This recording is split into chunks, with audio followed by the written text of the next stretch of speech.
मुख्यमंत्री जी आज कहते हैं कि हम आदिवासी हैं, आदिवासी मुख्यमंत्री हैं, आदिवासी मुख्यमंत्री होने के कारण हमें जो है फंसाया जा रहा है, प्रताड़ित किया जा रहा है। ये केवल आदिवासी कार्ड खेल करके, आदिवासी को गुमराह करके आदिवासियों को ही लूटने का काम कर रहे हैं। आज जो है ईडी के द्वारा उन पर कई प्रकार के सम्मन जारी हो रहे हैं तो भागे फिर रहे हैं। आदिवासियों का मसीहा कहला करके जो ठोंग पीटने वाला आखिर इस झारखंड के गरीब आदिवासियों के लिए क्या किया?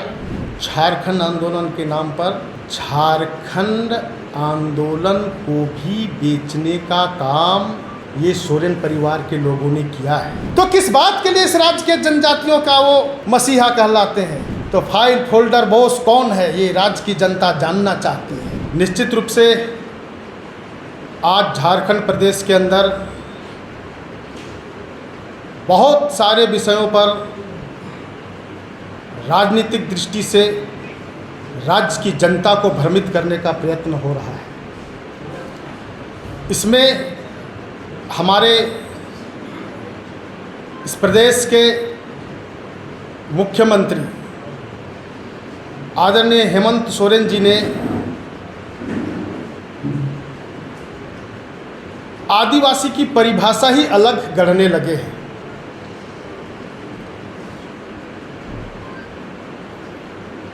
ये मुख्यमंत्री जी इस प्रदेश के आदिवासियों को उनकी आदिवासी की जो अपनी परंपरा है, आस्था है, विश्वास है, संस्कृति है और उनकी एक विशिष्ट पहचान है, विशिष्ट जो उनका स्वभाव स्वाभिमान है,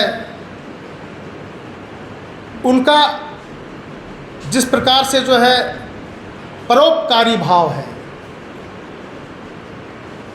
जिस प्रकार से जो है अन्याय के खिलाफ संघर्ष करने का, विरोध करने का, जो लड़ने का स्वभाव है, इससे अलग आदिवासियों की परिभाषा गढ़ने में लगे हैं। निश्चित रूप से हम सब जब देखते हैं तो ये जो सोरेन परिवार है, सोरेन परिवार की जो अपनी पारिवारिक जो विशेषता है, उस पारिवारिक विशेषता के आधार पर आदिवासी को आदिवासी की परिभाषा समझाने का प्रयत्न किया जा रहा है। संवाददाता मित्रों, ये जो है हमेशा से ये परिवार खरीद फरोख्त करने का अपना पारिवारिक जो नेचर है, स्वभाव है, उससे जोड़ करके देखता है। इसकी आदत है, इन लोगों का परिवार का आदत है। मैं स्मरण दिलाना चाहता हूँ कि ये लोग झारखंड आंदोलन के नाम पर झारखंड आंदोलन को भी बेचने का काम ये सोरेन परिवार के लोगों ने किया है। इसी के साथ आज की इस झारखंड की जो वर्तमान स्थितियां और परिस्थितियां को जब मैं देखता हूं तो उन दिनों में तो झारखंड आंदोलन को बेचने का काम किया, आज के दिन में झारखंड की अस्मिता को भी बेचने का काम किया जा रहा है।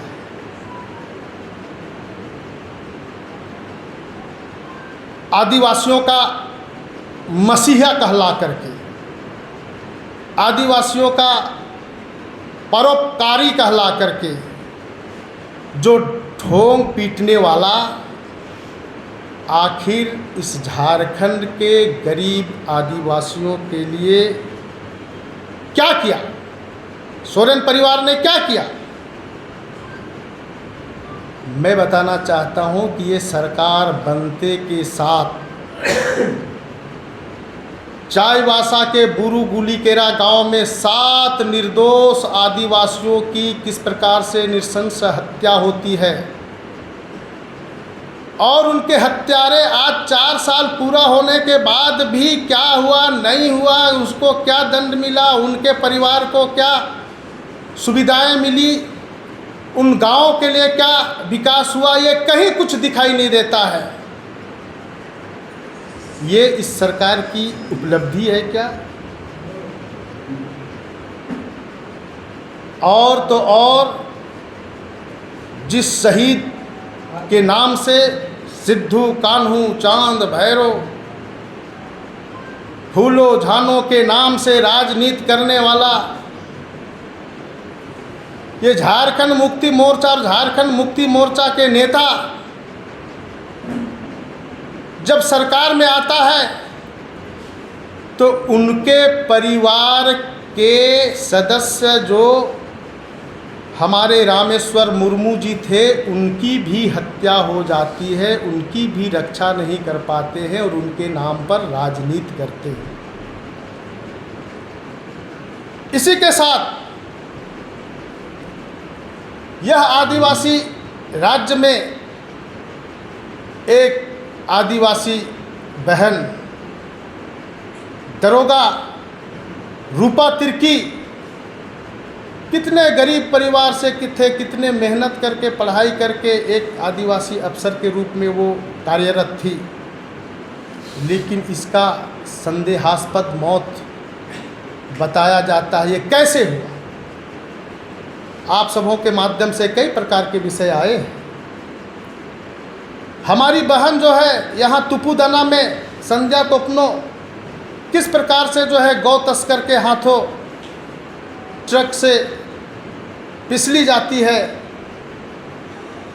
इसी प्रकार से जो है हमारे जो प्रिमिटिव ट्राइब की बेटी रूबिका पहाड़िया को 50 टुकड़ों में काट करके जो है किस प्रकार से बोरे में फेंक दिया जाता है बंद करके।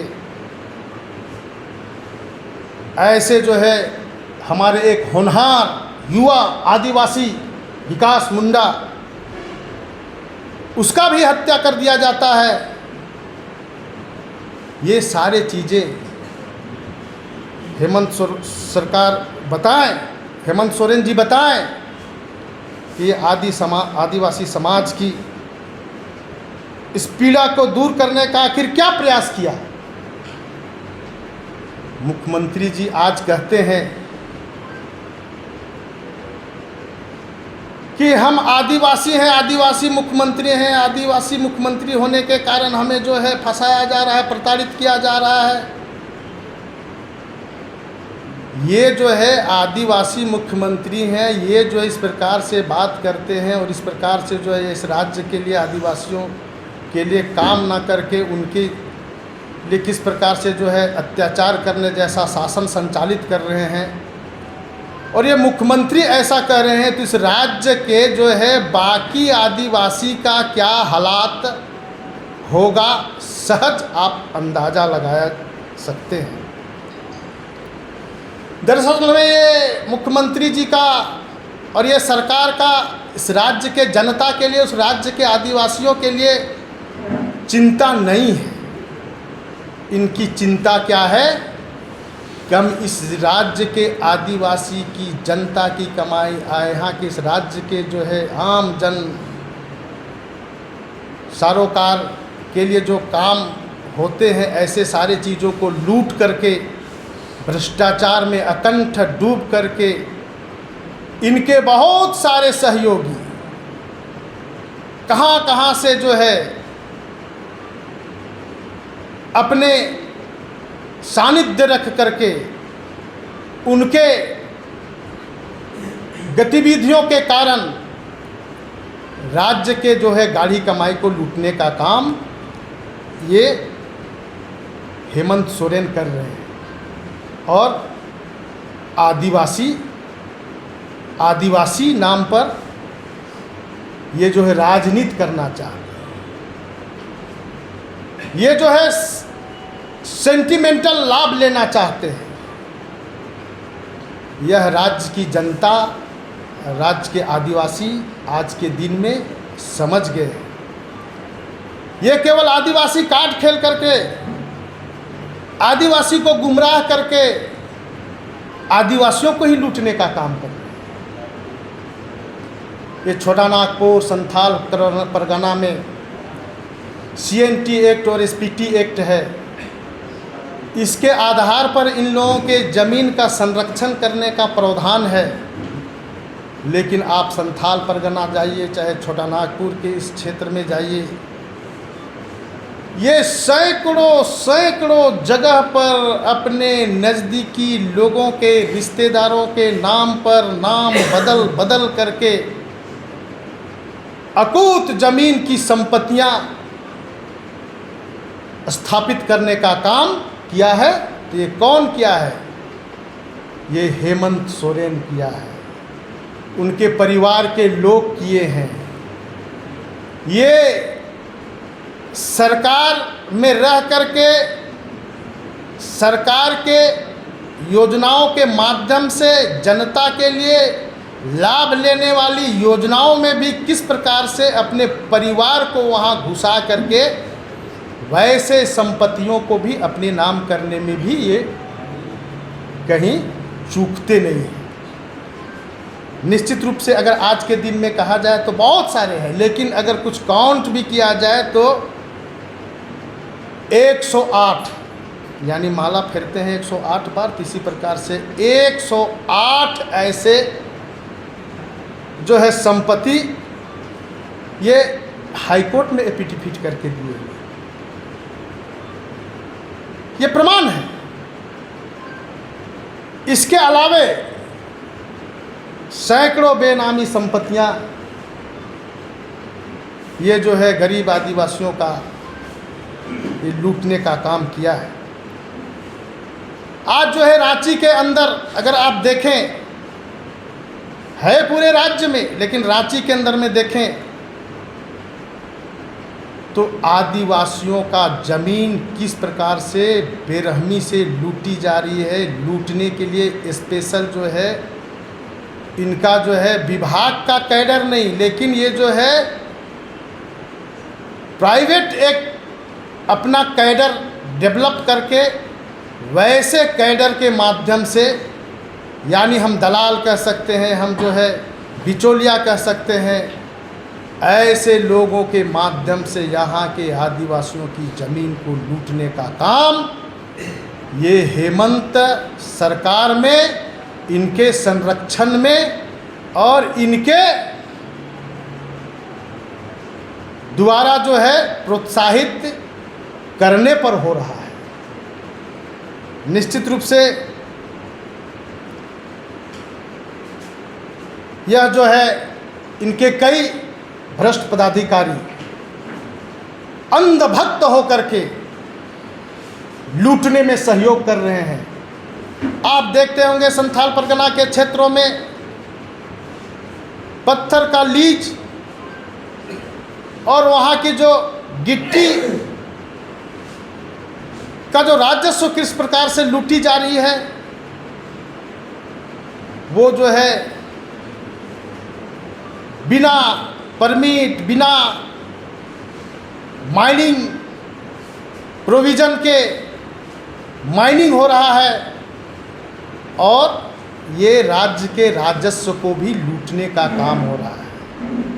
आदिवासी की हितैषी कहलाने वाले ये जो है झारखंड के अंदर में जो है गांव के अंदर नदियां रहती है, नदियां में जो रेत रहता है उस रेत का अधिकार वहाँ के ग्राम सभा को दे करके राज्य के राजस्व को भी बढ़ाते और उस राज्य के गांव में रहने वाले ग्राम सभा के लोगों को भी एक जो है सत्ता का विकेंद्रीकरण करते हुए वहाँ के लोगों को भी एक जो है अपना अधिकार पाने का अवसर देना चाहिए था, लेकिन ये नहीं।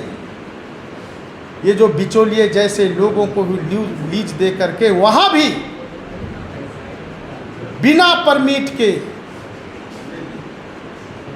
जो सैकड़ों ट्रक जो रेत ले करके ये जो है महंगा में बेच करके ये आम जनों को भी लूटने का काम यह झारखंड सरकार कर रही है। आज जो है ईडी के द्वारा उन पर कई प्रकार के सम्मन जारी हो रहे हैं तो भागे फिर रहे हैं। कभी इधर जा रहे हैं, कभी उधर जा रहे हैं, कहीं वहाँ एफिडेविट डाल रहे हैं, और एफिडेविट भी ऐसा गलत डाल रहे हैं कि किसी तरह से टाल मटोल होते हुए आगे बढ़े। अरे भाई, अगर आपको कोई भी गलत नहीं किए हैं तो आप भाग क्यों रहे हैं? आपको भागना नहीं चाहिए। और तो और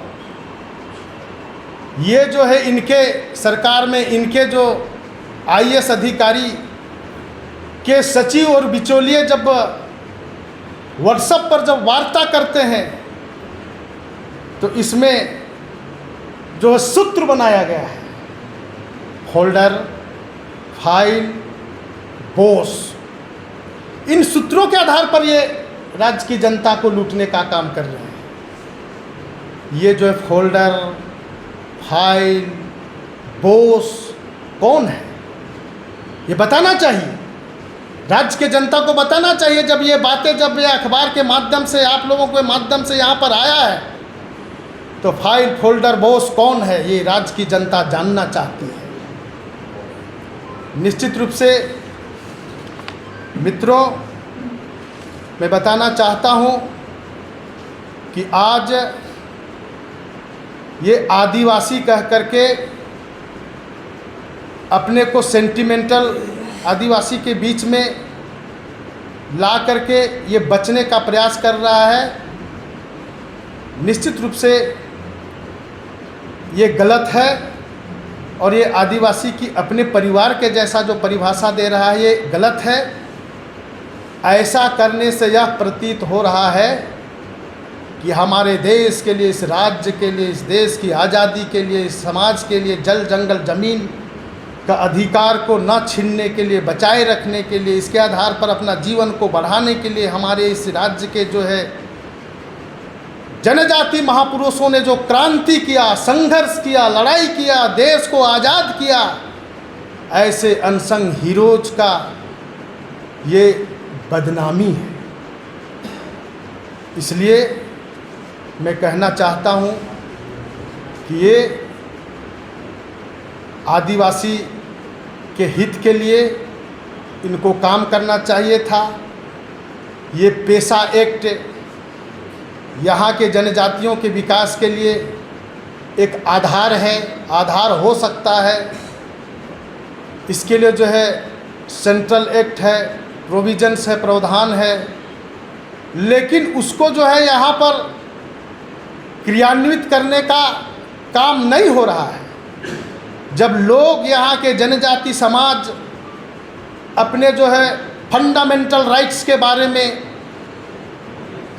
मूल अधिकार के बारे में जब थोड़ा आवाज़ लगाता है तो पेशा एक्ट के बारे में यह लागू करने की बात कर रहा है। लेकिन भी आप सबों को जानकारी होना चाहिए कि ये पेशा एक्ट का जो मूल जो आधार है उसको भी मुझे जानकारी है कि इन लोगों ने भ्रमित करने का काम कर रहा है।